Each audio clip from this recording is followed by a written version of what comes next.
Halo teman-teman, kali ini aku akan menjelaskan mengenai aspirasi diri dan perencanaan pengembangan diri. Yuk simak penjelasannya, let's go! Oke, sebelum masuk pada topik pembahasan, kita perlu tahu dulu nih, apa sih aspirasi diri dan perencanaan pengembangan diri. Jadi, aspirasi diri merupakan suatu cita-cita yang dimiliki individu yang cenderung memicu proses regulasi motivasi dan perilaku pada dirinya, dan pada akhirnya mendukung tercapainya tujuan karir yang telah ditetapkan tersebut. Kemudian, perencanaan pengembangan diri merupakan proses yang terdiri dari penetapan beberapa target penting dalam hidup, suatu yang ingin dicapai, kekuatan yang dimiliki, dan segala hal yang diperlukan untuk membuat dirinya menjadi lebih baik dalam waktu yang sudah ditetapkan.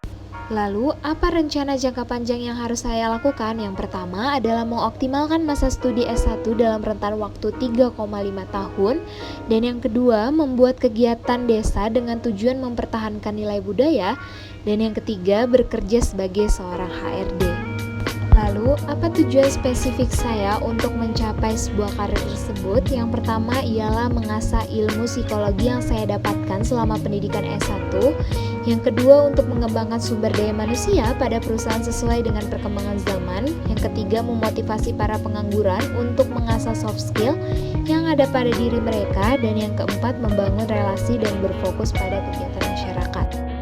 Lalu, keterampilan apa yang harus saya persiapkan untuk mencapai tujuan yang saya inginkan? Yang pertama ialah lulusan S1 psikologi, yang kedua memiliki pengalaman dalam bidang terkait, yang ketiga menjadi asdos ataupun tergabung dalam sebuah organisasi khusus, yang keempat menjalankan beberapa pelatihan, dan yang terakhir adalah menjalin relasi yang luas, percaya diri, dan memiliki jiwa leadership yang tinggi. Keterampilan yang harus saya persiapkan untuk bekerja dalam bidang tersebut, yang pertama adalah soft skill dan hard skill, yang kedua adalah public speaking, yang ketiga daya analisis yang baik, yang keempat kemampuan berpikir analisis dan inovatif, yang kelima active learning dan mandiri, yang keenam memiliki resilient, manajemen stres, dan fleksibel. Lalu, tindakan apa yang perlu saya ambil untuk terlibat dalam pekerjaan tersebut? Yang pertama, terlibat dalam pelatihan peer counselor, yang kedua menjadi staf magang dalam pihak terkait, yang ketiga menjadi asisten dosen, dan yang keempat tergabung dalam pelatihan khusus.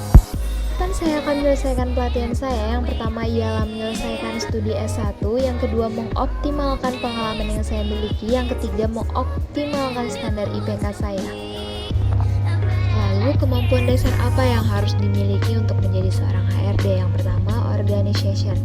Manajemen HRD memerlukan langkah untuk pendekatan data-data yang rapi, kemampuan mengolah waktu dengan baik, efisiensi personal merupakan hal yang mendasar dalam fungsi HRD. Kemudian, multitasking. Menjadi seorang HRD harus punya banyak tangan. Pada menit ini, Anda harus menghadapi karyawan yang sedang curhat tentang masalah pribadinya.